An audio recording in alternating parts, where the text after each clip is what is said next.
Just here. Here as well. And boy, oh boy, do we have a big update on today, talking to the reporter on the scene.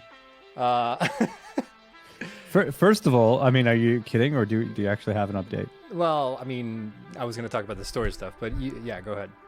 Okay. Well, yeah. So there was Hannah, who is not only our level/world designer, but also our writer for the story. And so today she did a big old presentation Yeah. of the story to us, to the rest of the studio, and it was very interesting. We can't say what the story is, guys, of course, but yeah, it was super cool. And all I can say is, like, it feels like it's not basic, which is nice. You know, It's I think very it's pretty good. Like, ambitious. there are many aspects to it. Yeah. So that's pretty cool. It won't be nothing. It doesn't force you to do the story to play the game or anything like that. It's more supplementary because the game is about the factory. But if you want to chase the story, you kind of can as well. But also, Snutt did live tweet. Hell yeah, it did, so bruh. If you check out twitter.com/satisfactoryaf, I think it's like the latest posts that you've done. Yeah. There's one tweet that I fucked up to keep it in the thread, but it's kind of funny that it's its own tweet, so I just left it. Cool. Yeah. But yeah, you can check that out. There's a thread about that's actually from Hannah's presentation. I just redacted a few things. Yeah, just not a couple lot, things. but a few things I've redacted. Yeah, it's just a couple things. It wasn't too bad though. Yeah. Where's the toilet DLC? I'm pushing for it. We're all waiting for that sweet flush, bro. It's getting stinky in here. But yeah, so Hannah she's been working on like the whole story. So we've always had like since we released the game, we've always been like, we're going to have a story in the game at some point. And Hannah is the lead writer on that. And she's had like the overarching, like, this is the start and the end kind of, but now she's like fully sat down and like fleshed out, like, okay, what does that mean? And all everything that involves that story. I feel like if I talk too much about it, I'm probably going to spoil. So I'm going to try and keep it as vague as I can. But because the thing is as well, like, we're talking about the story right now, and this is the first time that like the rest of the studio got to hear this story, but like that's for 1.0, so that's still like way off in the future until you guys will actually get to experience that stuff. Because we are intending to kind of like release the whole story as one big segment, or like in one big patch or whatever, so you don't get like the Subnautica thing where you get like pieces of a story as we go in early access. We kind of like want to release the whole story in one big chunk, so that you don't get like the blocky, like the experience that like you'll get stopped at some point or something like that. Yeah. Or it's like you get past a certain point, but new stuff gets added before that, and it's like, Yeah.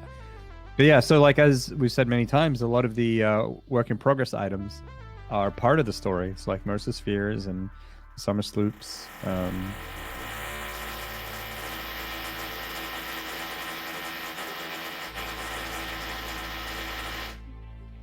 Sorry, I farted.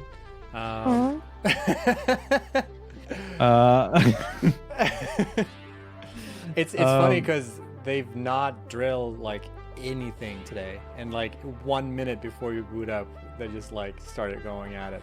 They're watching the stream probably and want to be on it. Yeah, literally 1 minute before. Yeah. Didn't hear anything before that. Yeah, so like the Sam Orr and stuff as well. So we now know pretty much what they're going to be used for, or their purpose, essentially. And basically, we're just flexing right now and just being like, we know so much, and you don't. Hell yeah. Yeah, So weird much. flex, but okay, exactly. So you big 28K. The Just one said it. thing we can reveal though that was a pretty big thing in the presentation was that the primary thing about the story is that it's a cake. That's the one thing that I got out of it. That like there's a cake and there's icing. I wasn't fully listening, so I only caught this part, but I think this is a pretty big part of the whole presentation thing. So just putting that out there. Very nice. Jay Borden got their Yum Dog shirt. Very nice. Yum Dog represent. Yeah. Except not really. I don't go outside with this shit. My Yum Dog was is in the dryer right now, but I am wearing the Fix It one, so I'm trying to make up for it. Yeah. So you got the good one. I didn't get one of those. Didn't you? Nope. But you got the Fix It Hoodie. hoodie. Yeah. Didn't you get another one as well? Wasn't there? Oh, maybe that was Yum Dog. Gotta get Yum Dog, yo. Yum Dog's the best one. It really isn't. I mean, it really is though. I mean, I. All right. Well, we've come to an impasse. This is what happens when an immovable object meets an unstoppable force. Exactly. Will the story be released as a book / merch? That could be interesting. Maybe as like a comic book spin-off like Portal did. That would be really cool, actually. Yeah. Yum Dog Millionaire was a good move. I'm convinced buying another Yum Dog shirt. Don't do it. Don't do it. Shit. Hannah's writing a book with the game plot. It's actually, if you've seen the size of the all the information about the story is like a book. Yeah. Like, yeah. Because it was essentially a full 1 hour presentation of like both a brief presentation. It's a brief presentation of like of the whole story essentially, and also how the story is delivered, which I probably don't think we'll talk about either, but so yeah, but there's still a lot of work left. There's a whole time ahead of us to work on that and flesh that out, so it's gonna be dope, I think. I'm excited.